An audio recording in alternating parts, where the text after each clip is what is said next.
Hello, my name is Sarah Schumann. I'm a commercial fisherman in Rhode Island and Alaska and the director of the Fishery Friendly Climate Action Campaign. Welcome to the webinar on a transition to a low carbon fishing fleet, policy pathways, technology pathways, and enabling conditions.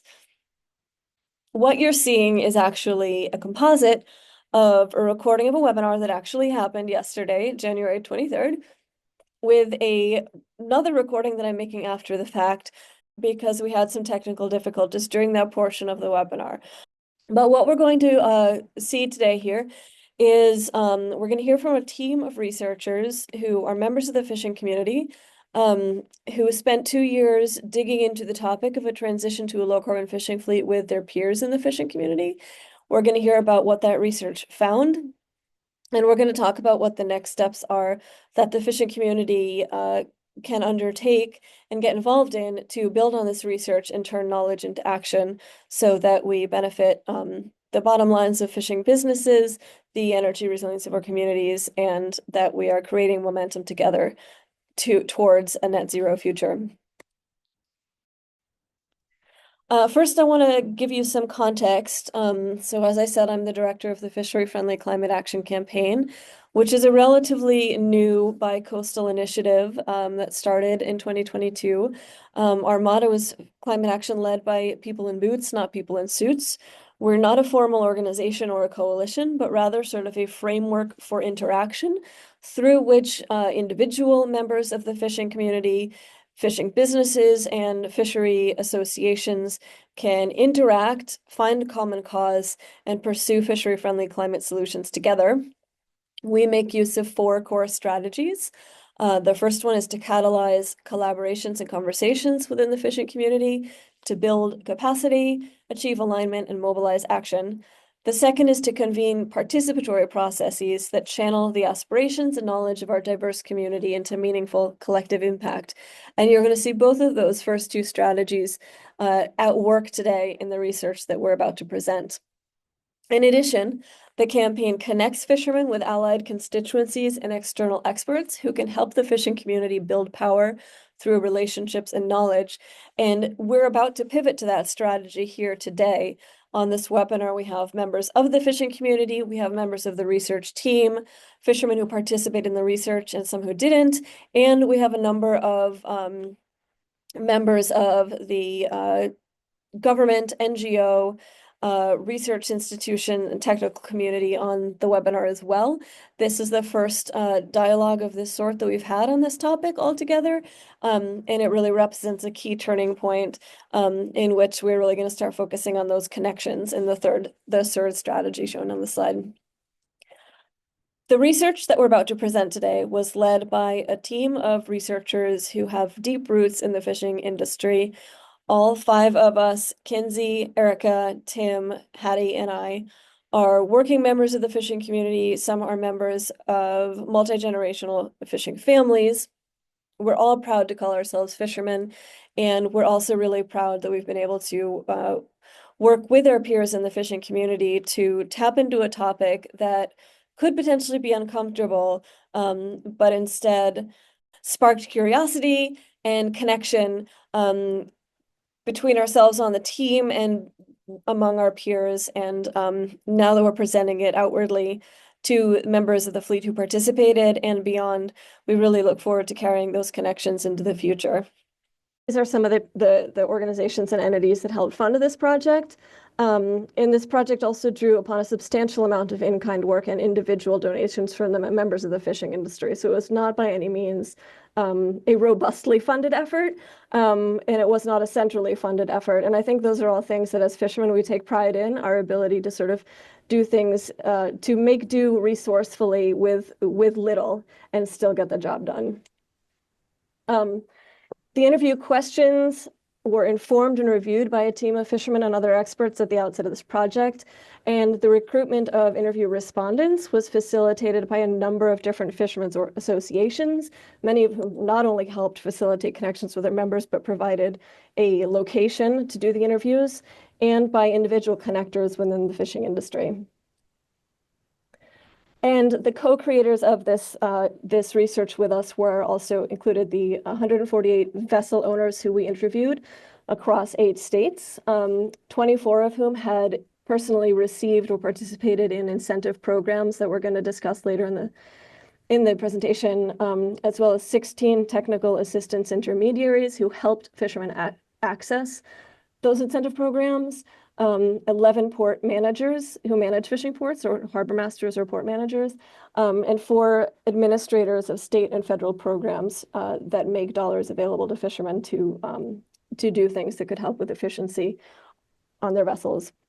And about halfway through the project, we also circled back through with a lot of those fishermen for group workshops and did some tabletop exercises at fisheries trade shows to make sure that we were on the right track in our preliminary analysis.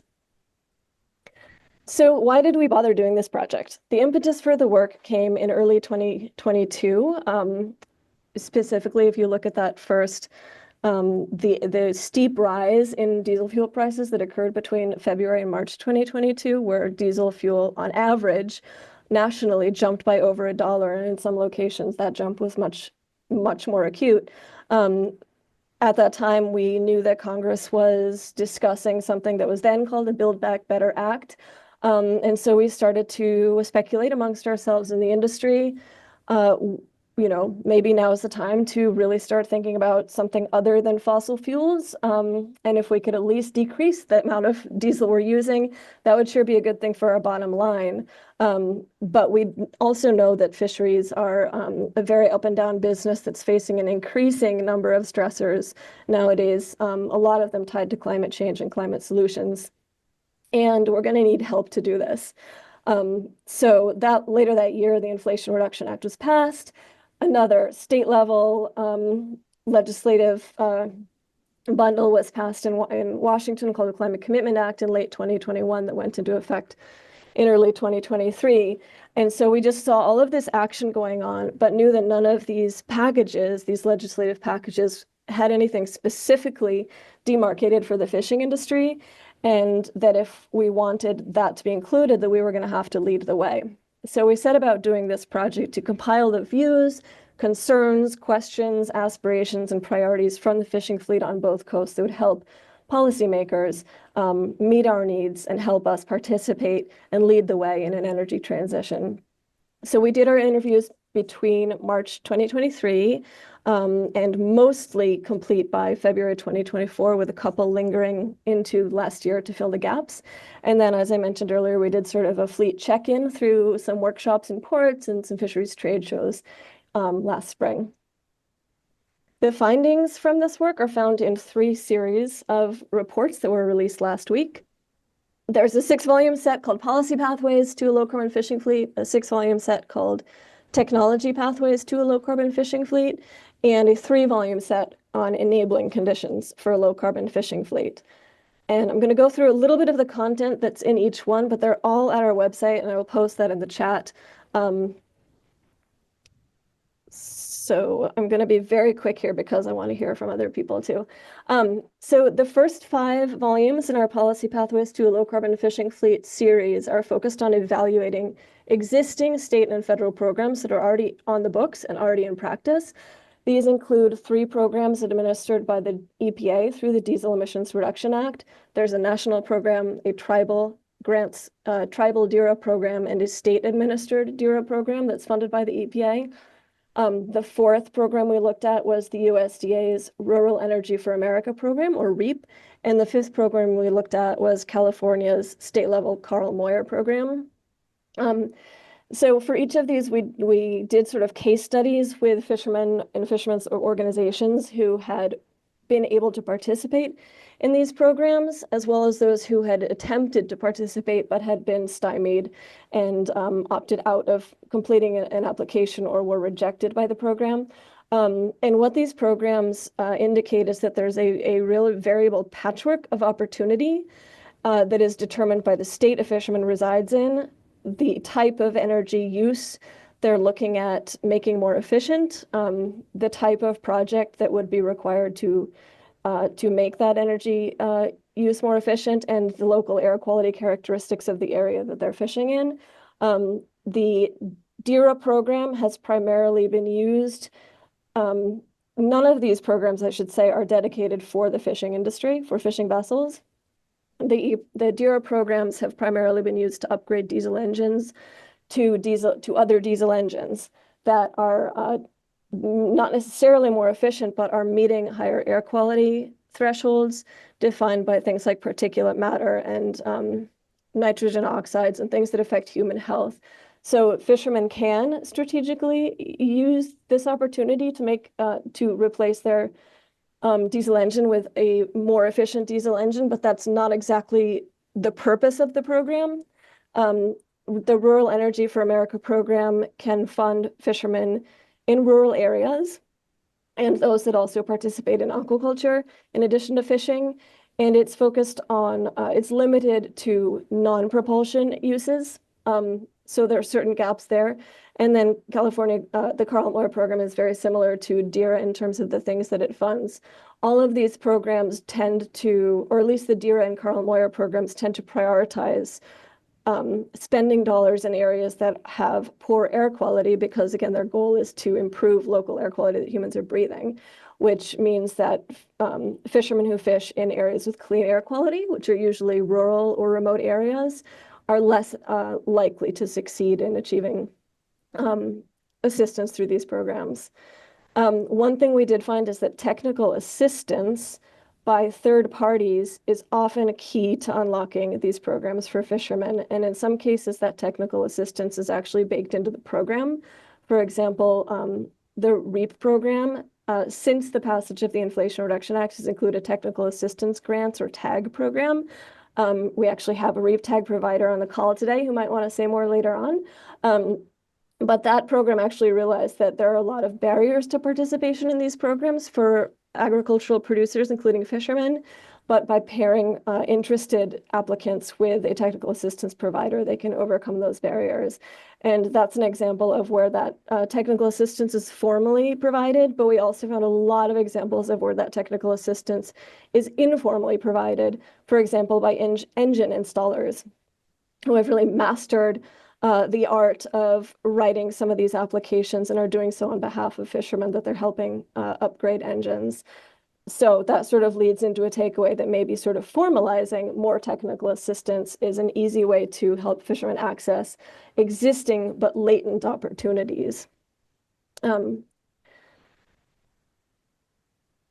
So this quote here, and one thing that you'll see when you go through our reports is that they're really all they are is just a lot of quotes from fishermen organized in different ways to tell the story. This quote from an Alaska fisherman on the top just says, "We really need funding for some sort of in-between to help people fill out this kind of grant paperwork." And in all 5 programs, this was something we heard again and again and again. It's low-hanging fruit that we could fill now without any major legislative change, and the funding doesn't even have to come from government. So for anyone out there looking for what can we do now to help encourage greater participation by fishermen in these programs, this is sort of an obvious answer. But even so, these 5 programs really leave a lot of gaps. And this quote at the bottom from Linda Benken of the Alaska Longline Fishermen's Association sort of hits the nail on the head. We haven't found any program that's ready-made to support commercial fishing boats transitioning to clean energy. I don't feel like we have a good fund to work from yet. And that leads us into the 6th volume of the Policy Pathways to a Low Carbon Fishing Fleet series. If you choose to read one volume of the whole 18-volume set, I would suggest this one. This is where fishermen really painted a sort of grand vision for how our partners in government can support our industry in both achieving immediate near-term energy efficiency gains that help our bottom line while also preparing us for next generation energy sources that may be the fuels of the future. And they detailed when we pulled all the data together, what emerged was a 5-pronged strategy that together represents sort of a form of wraparound support for the fishing industry's transition. Those 5 prongs are research and development that involves fishermen from the start, from conceptualization to commercialization of new technologies, so that they're not just something that was developed for a tractor and then marinized as an afterthought, but in fact are involving fishermen from day one. Um, this five-pronged strategy also involves pilot and demonstration projects, not just one here or one there, but projects in multiple fleets around the coast, because there is no one-size-fits-all solution. And so trying things out on different boats is going to be really key to seeing what works for whom and where it doesn't work, so that we're avoiding maladaptive solutions that in the long run don't work. There's also a big need for knowledge transfer among the fishing vessel owners, the ultimate adopters of these technologies, as well as workforce development focused on the people who will be installing and troubleshooting these technologies after the fact. There's a need for more incentive programs along the lines of DERA, REAP, and Carl Moyer, but that are purpose-built to assist the fishing industry in accessing a full menu of solutions, regardless of what state they're in or what their local air quality is like. And then lastly, there's a need for investment on the waterfront to develop infrastructure, whether that's charging, refueling, or other kinds of infrastructure that will help make sure that every vessel is able to access its needs in every port it uses. These policy pathways volumes were also supported by a couple of supplemental analyses that were developed by a policy analyst, Roses Laughlin, at the Marine Affairs Institute at Roger Williams University. And this was funded through a funding partnership with the Gloucester Fishermen's Wives Development Program, which has an energy efficient fisheries project funded by an earmark from Senator Markey's office. And these supplemental analyses are, they complement the fisherman interview aggregation that the five of us on the research team created with some, some very incisive legal analyses of sort of how these programs are structured and authorized, and are sort of a guide to any fisheries change makers seeking to expand pathways for fishermen's participation within these programs. So we also have 6 volumes on technology pathways to a low carbon fishing fleet. The first focuses on just diesel engines, making diesel engines more efficient while still running on diesel. The second and third focused on ways to make energy loads on a vessel more efficient. First, propulsion loads, and second, non-propulsion loads. And the fourth and fifth focus on sort of next generation strategies like electric and hybrid power and propulsion and alternative liquid and gaseous fuels. And then the sixth is kind of a leftover category for additional alternative power sources that fishermen brought up, like wind and solar and nuclear. And in each of these topics, we sought out fishermen who had experience with some of these strategies, and we asked them what efficiency benefits they had perceived, what co-benefits they had perceived, and what downsides they had experienced by using these strategies. And then for fishermen who had not yet had any experience with any of these technology pathways, we asked them about their decision factors that they would weigh for or against adopting these pathways in the future. What this slide shows is just the sheer number and diversity of different technology pathways that are out there.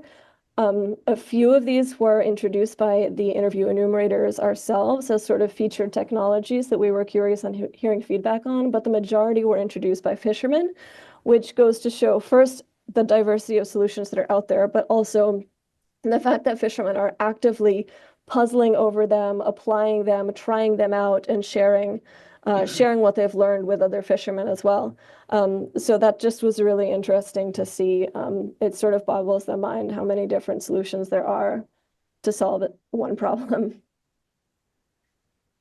This is an example of some of the decision factors that were listed by fishermen.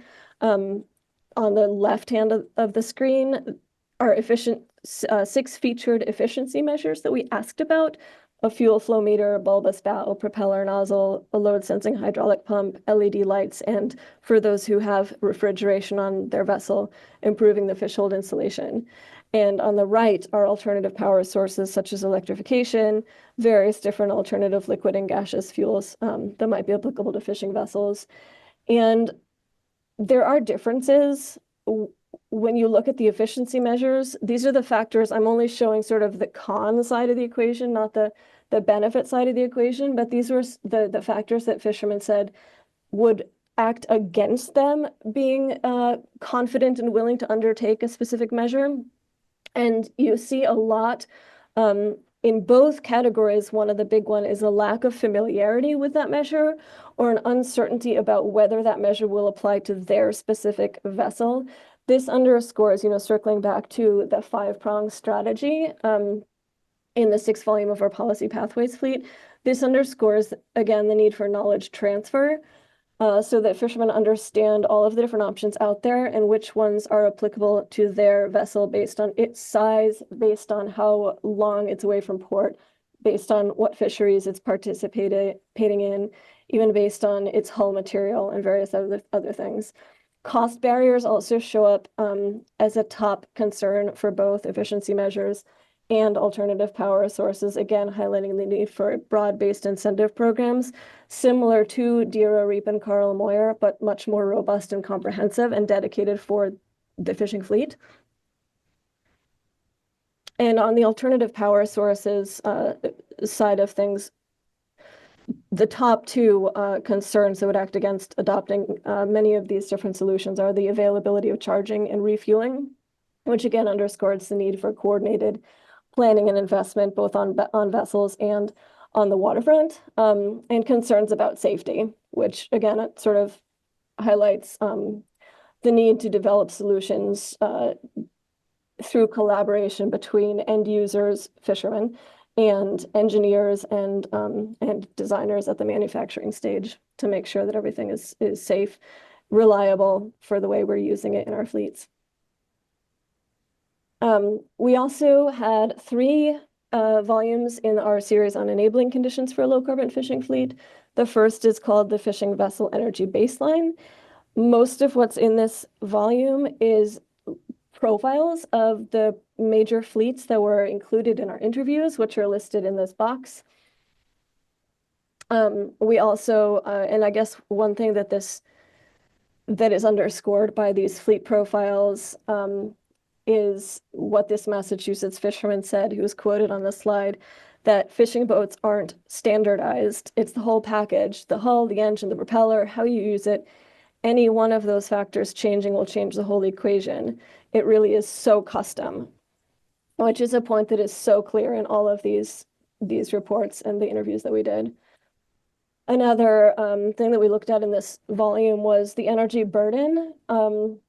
As I alluded to early on in this presentation, one of the inspirations for this work was the huge the huge spike in diesel prices that happened in 2022. And we asked fishermen that we interviewed if they could tell us how much of their gross vessel revenue they spend on fuel in a quote unquote typical year, and how much they spent in the year prior to the interview. And you can see on the slide that for a lot of them, it was approximately twice as much from one year to the next. And fish prices didn't double. So you can imagine what that meant for fishermen and for the crew who were paying that fuel. And you can also see that the burden is higher in some fleets than others, specifically mobile gear fisheries like trawl and dredge vessels already contend with a higher energy burden. And in that particular year, you can see why that kept some of them tied to the dock. The next chapter of our work was on the socioeconomic and regulatory context, which is a really important scene-setting chapter. The quotes on the screen, which I won't read, but you can read them yourselves, sort of underscore the intense uncertainty that is facing the fishing industry right now for a lot of reasons. Many of them are climate related. Some of them relate to trade and markets and supply chains and climate solutions like offshore wind. But it is becoming increasingly difficult for fishing businesses to make any future business plans, including how they're going to change and update their vessels to make them more efficient or adapt to the changing energy landscape.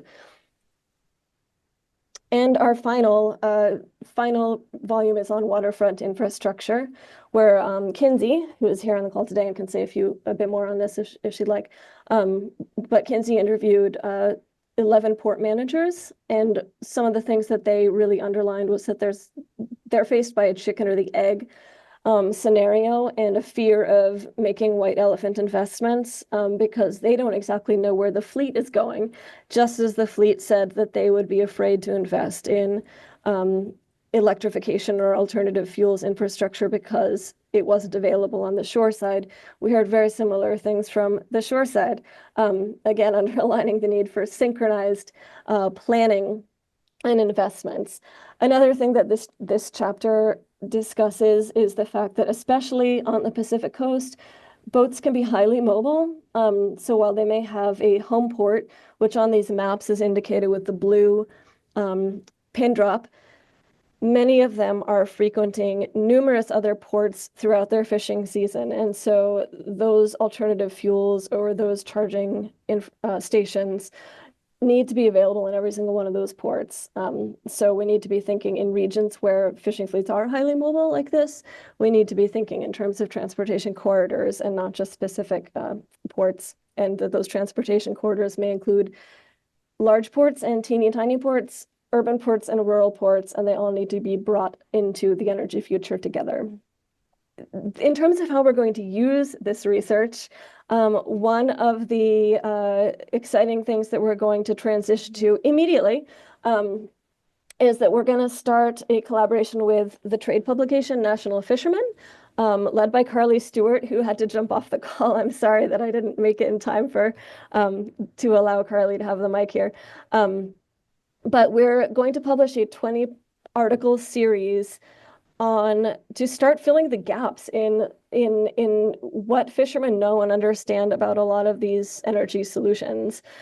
I've pointed out the necessity of knowledge transfer that fishermen reiterated to us many times in the interview. And this quote from an Oregon fisherman says it again: "Not knowing is our biggest issue." And if you go to the end of the quote, a lot of this information we go to look and there's nobody around here that knows. But the fact is there are people who know. It's just they're spread out around the coast. And so our goal with this collaboration is to find people who have a puzzle piece. It's like you take a whole box of a puzzle and you give each person a piece and then you send them every which way across the coast of the United States. And our goal with this project is to bring them back together and assemble the puzzle, tapping into the little pockets of expertise we have within our industry, both in fishermen who are tinkerers and who are trying new things, shoreside technicians like engine installers, electricians, etc., who have seen and worked on a lot of boats and have learned from doing that, as well as outside experts like engineers and more laboratory type experts who can fill our knowledge gaps. And we are recruiting. That QR code is where you should go if you are a member of the fishing industry, either a vessel owner or a shoreside tech who is interested in being on this steering committee to help national fishermen identify topics for these articles, identify experts who can help answer fishermen's burning questions, read drafts of those articles to make sure that we are giving as much information as we can to the fleet through this industry-facing trade publication. Another thing we're going to pivot to immediately, and that QR code is where you should go if you're interested in participating in this, is we're starting a fellowship for emerging fisheries leaders. Unfortunately, we only have funding for this in New England. And right now we're only still recruiting for Maine and Massachusetts fishermen. This is targeted at emerging leaders. So generally speaking, these are people who are at the beginning of their leadership journey and who are invested and dedicated to becoming leaders for their community, but still feel they have a lot to learn. And we are going to use this issue to help them hit the ground running and to see how we can continue learning from each other about how we can all be better leaders in this industry. There's a stipend of $4,000 plus expenses for this opportunity. The deadline to apply is February 5th. So if you are interested in joining us as a low carbon fleet fellow in Maine or Massachusetts, please go to that QR code.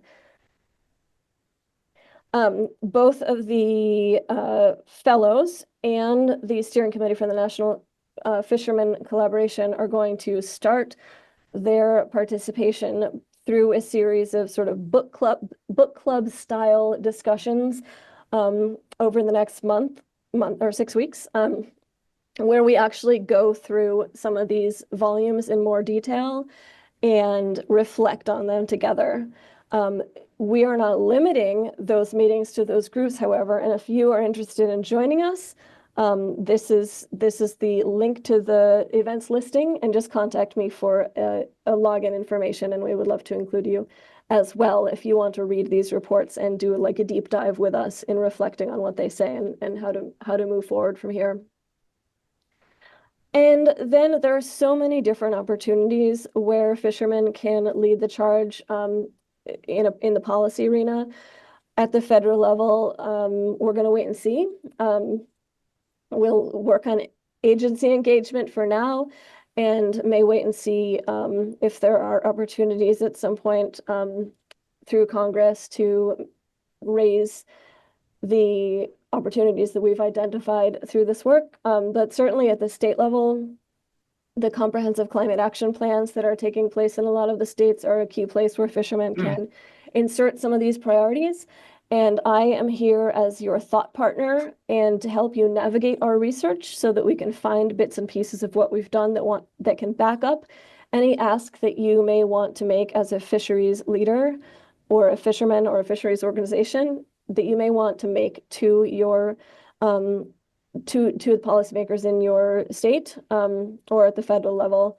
And attending our book club discussions is a great way to get started. Many of you on the call are not members of the fishing industry, but you're here today.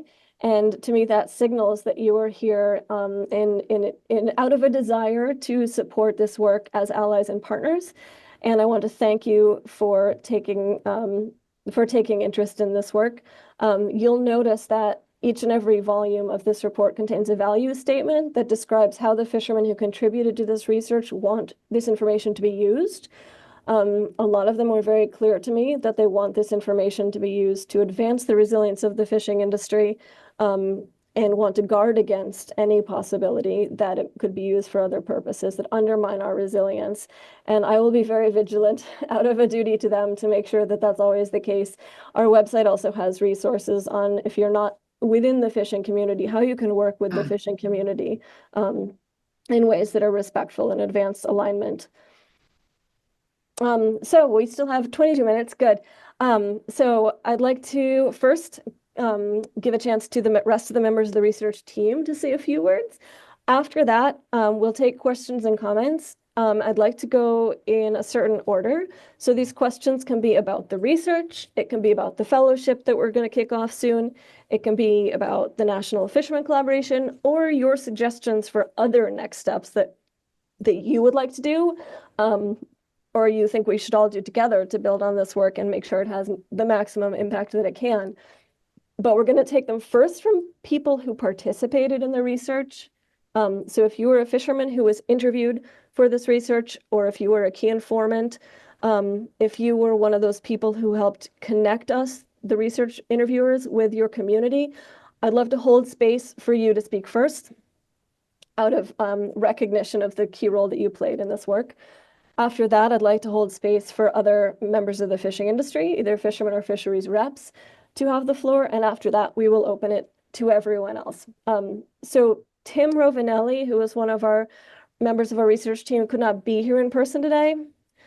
So what I'm going to do is I'm going to play a video from him, and then we will hear from Kinsey, Erika, and Hattie in that order. So here's him. Hi, everyone. My name is Tim Rovinelli. I was one of the folks who helped out with this project, did a bunch of interviews here in Rhode Island, and helped out a little bit with the technical writing. Just kind of wanted to chime in to talk about how much I was able to learn from this project, and that was one of the key things for me. It was an incredibly valuable experience working on this because I was able to talk to some really knowledgeable people, including every fisherman we worked with, people like Sarah Schumann, and every person who works in this industry and knows their boat, knows their vessel, knows an awful lot about the technical aspects of running a boat and catching fish and all that it requires and how specific and tailored solutions need to be from that. And one of the things I learned from doing this work is that there are technical solutions to decarbonizing the fishing industry, but they're going to be really both hyper specific. Each particular vessel has its own sets of needs and circumstances that it has to operate in, and solutions need to be tailored for basically every single person. There isn't an exact plug and play solution that's going to work for everyone in every situation, but at the same time, it needs to be tied in with sort of broader scale multi-use infrastructure investments. And so it's sort of tying together those both really specific and broader scale threads. Then that was a really useful thing for me. And I think this work is going to be, a really great, because it summarizes all this, it's going to be a really great sort of foundation to build future steps and getting the work into the boats and on the water in the next phase of this project, or in the next phase of this journey that we're all on. So thanks so much, Sarah, for getting this idea off the ground and across the finish line. And I look forward to seeing where it goes. Thanks so much. Bye.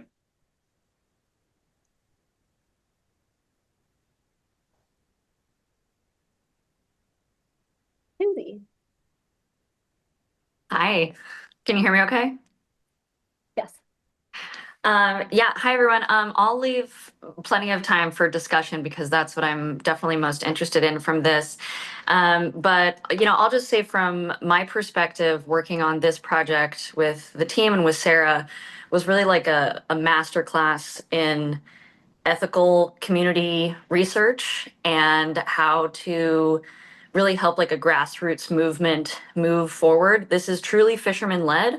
Like she said, all of us that worked on it are dedicated to the fishing industry.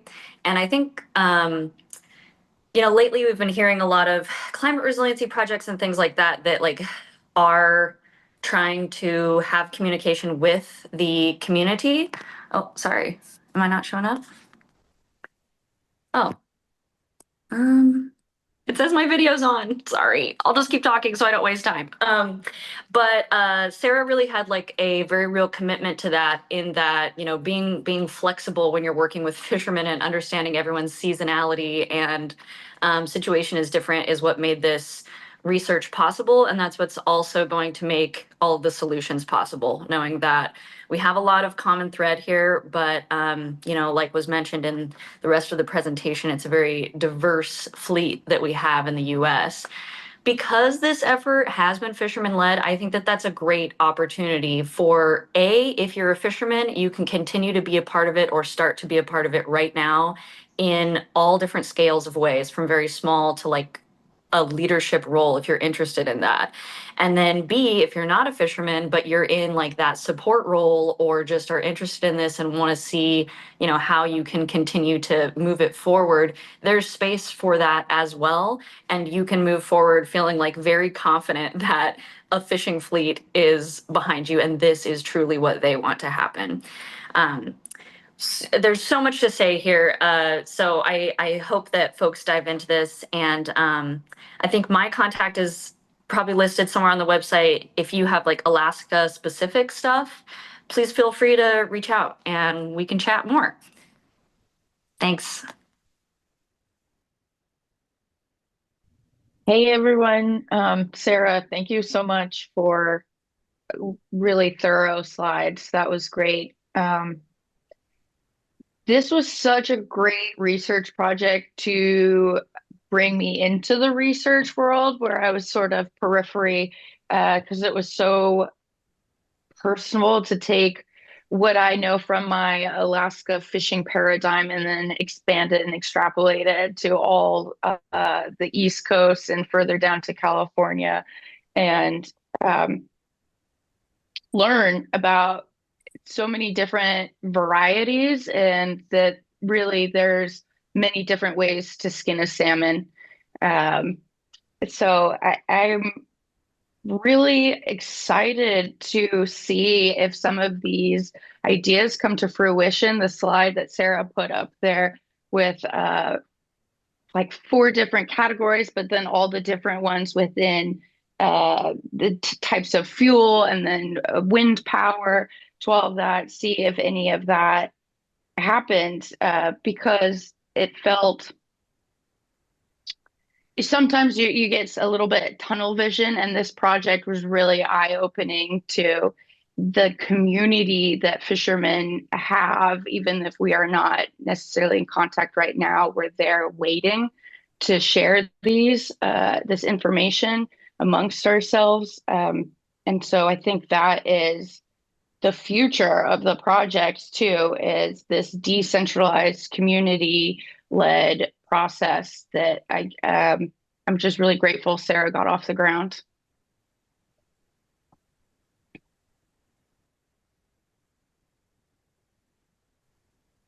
Thanks, Kinsey and Erika. Hattie, are you still with us? You want to say a few words? I am. Um, I don't have too much to add. I will say that this project and the fisheries friendly climate action projects in general was very impactful for me, and more than just being a researcher. By doing this project, it actually changed perspectives in my own family. My father went from beginning of the project thinking some of these ideas were crazy to he is now talking with electric engine companies and looking at totally going electric for one of his fishing vessels and running an electric lobster boat in Maine. So there was very interesting long-term repercussions coming from this project in a positive way. I also did port manager and harbor master interviews for this project, and now I'm working as a deputy harbor master in the Port of Portland as a outcome of those connections and conversations that were had with this project. So there was a lot of details across the board that really have had impact for myself moving forward. And I think that there was a lot that I also saw was not just something in my region.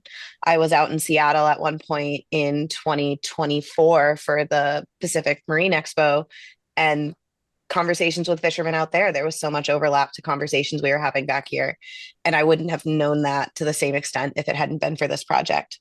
So I think we all got a lot of benefit to see that we weren't exclusively doing it in our region. And I was very lucky to be part of that.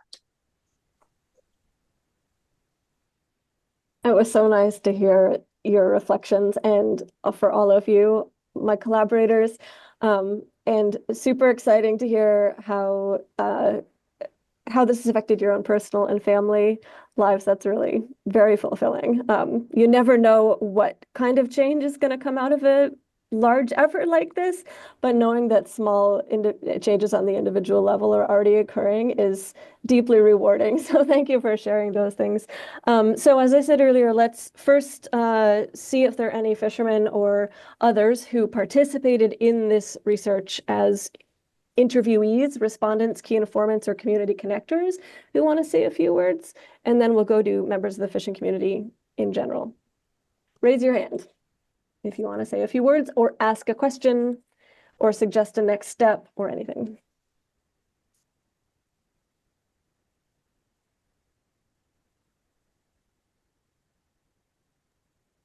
Okay, you can still go ahead. Who's I was gonna say, I'll just say I really appreciate you reaching out and getting our community up here involved. I know a lot of the folks up here are actually was surprising, as you had mentioned when you were up here. It was interesting that we had so much of a positive response towards this type of project and towards climate resiliency in an industry that is more traditionally thought to be less interested in those things. So we really appreciate being a part of it. And I would hope out of this that at some point we could get a document that we could put before our state legislature to say that when policies around energy are made, there are requirements within that that include maritime considerations, either through language or through policy, in those bills that get passed, that the maritime industry is specifically included through language that's specific to them in those types of actions, so that they are not left behind by those types of projects. So that's what I'm looking through this, trying to think about how I would write a document that says, based on this research, when you pass a legislation around energy efficiency, you have to include language that says this industry is included specifically. Yes, and support the capacity of the fishing community to participate because, you are a staff person of a Fishing Plus organization, and as every staff person of a fisheries association on this call knows, you're overwhelmed. You don't have the ability to take on yet another thing, and as the fishing community knows, I mean, when I came to Bellingham a year ago, the fishing community was going through a lot, and it still is. The fishing community in Alaska and beyond is going through a lot. And if you read one thing in this whole bundle of work, read the last page, the conclusion. It's one page of the executive summary because it really takes you to that spot where a lot of us in this industry are living right now. If you're not from the fishing industry, it may be hard to sort of understand the magnitude of the challenges that we're grappling with as an industry. And that just puts all of this in context and making it all the more impressive and exciting that we've been able to focus our energies on a topic like this. Melissa and then Eric. Hi, everybody. Hi, Sarah.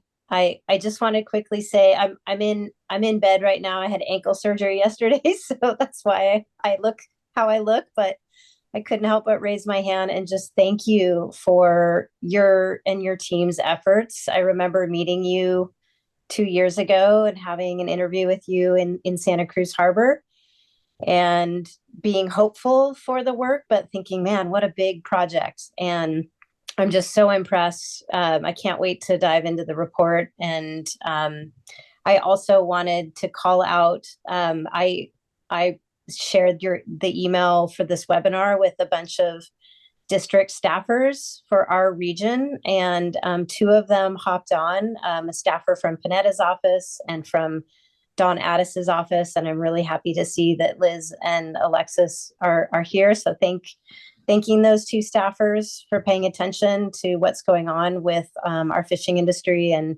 here in the Monterey Bay area, we've just had a huge fire in Moss Landing that I don't know if anyone heard about, but there are many, many challenges, and maybe this is a way through. So I just really wanted to say thank you all for your efforts, and I look forward to engaging more as we're able. That's wonderful, Melissa, and I'm really glad. Thank you for your outreach, and I'm glad that some California decision makers are on the call today. And I hope your ankle heals quickly. Thank you. Me too. Eric Jordan, good to see you. What do you have to say to us today? Oh, good to see you, Sarah, and all. I have a little different take. I was involved with Alpha on a project to go electric on my fishing vessel. I got a 37-foot salmon trawler. And I learned a couple things about it. One, we hadn't adequately thought about my age when we started at 72. And 2, the capacity of my boat for the batteries and all the equipment involved. So I eventually had to drop out. But I did learn, we put energy monitoring, fuel monitoring things on the boat. And I learned by just slowing down a couple hundred RPMs, I could save a lot of fuel by just doing simple things like pulling these stabilizers when I didn't really need them in the ocean environment. That saved a lot of fuel. Fishing closer to town, fishing, trolling my gear a little slower. All those things really made a difference on the total amount of fuel I was consuming in my fisheries operation. And so in addition to conversion, conservation, and change, the 3 C's there, conversion, conservation, and change, all or any one of them alone can add up to a lot of less fossil fuel consumption. Thank you so much for all the good work you do, Susan. I mean, Sarah. Sarah. Bye. Thank you, Eric. Yeah, and that's a point we heard a lot in interviews too, that like, the sexy thing is, putting batteries in a boat or whatever, but the practical thing that's going to make a difference in the here and now and save fuel at a time when fishermen's bottom line are a paramount concern to many of us in this industry is stuff like what Eric just mentioned. So a great place to start, even if it's not making the front page of, your local paper. So we've only got 4 more minutes left. So at this point, I just want to open it up to anyone who has anything to say as a comment, as a question, as a suggestion. Please raise your hand and we'll call on you in the order. Valerie.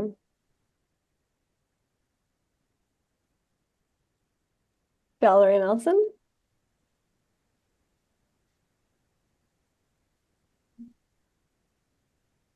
Anyone else while we wait for Valerie? Okay, now can you hear me? Sarah? Yes. Yeah, I just want to say that I'm more interested in policy. I think I've been seen as a supporter of the fishing industry in Gloucester for many years. And I am incredibly impressed with the work of the fishing industry. And I think on this project, it's an excellent example of the capacity within the fishing industry itself. And I want to send you, Sarah, a remarkable article about a related field where the respect and acknowledgement of local indigenous peoples and industries, just Western science shows how incredibly accurate local industry, indigenous or local, knowledge really is. And I think what I'd like to see if it's possible to explore is that it seems a moment with the Trump election to really make the point that going forward, science of all types needs to be done collaboratively with the federal government, and equal voices need to be given to the incredible knowledge of the fishing industry, and possibly a moment to affect Magnuson on National Standard 8, which has to do with impacts on fishing fleets and port communities. I just wonder if this group showing such capacity has started to think about how to use the openings here to drive some really big changes in how the federal government interacts with and manages the fisheries. Thank you. Thanks, Valerie. There's certainly a lot of things are very much in flux, and you can look around you and see opportunities and challenges everywhere you look, and we'll have to do a lot of adapting to optimize our situation Well, in the next few say I years. was So really struck by how much uncertainty. So the question in many ways to me is this the very moment in time for the fishing industry to claim ownership over its own future? And this project has been a wonderful example of the capacity inherent and within the fishing industry itself. So maybe just go for it and say it's time for us to step up and chart our own future. So I love it. Thank you. okay, thank you. Time for us to step up and chart our own future. Would anyone else like to add some comments or ask a question to the research team?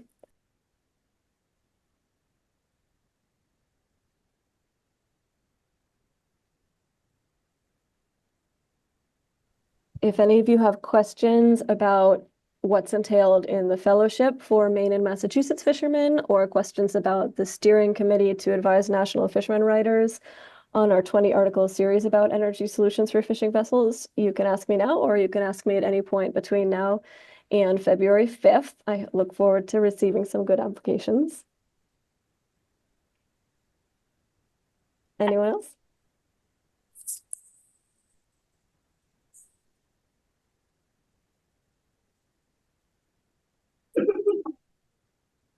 Sarah, so if there's folks on the call who are supporters who would want to help fund a fellowship in another state, are there more opportunities for that as well? Yeah, talk to me. I've tried a lot of barking up a lot of trees about this already. I should say that I wanted to make this a bi-coastal opportunity where fellows could participate from each of the 9 states that participated in the research. If there are folks on the call who have the ability to make that dream come true, talk to me immediately, and we'll see what we can do. Whether it's realistic at this stage to expand the geographical scope of that right now, or if we might want to do a second cohort later on.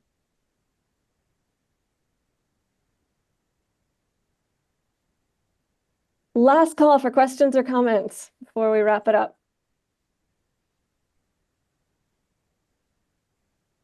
All right, I'll send out an email with links to the recording and links to various things that people have asked about in the chat, and emails to the members of the research team as well, so that you can follow up with each of us individually. But thank you so much for being here today and for your interest in this topic. And I look forward to moving this forward together. Have a great day.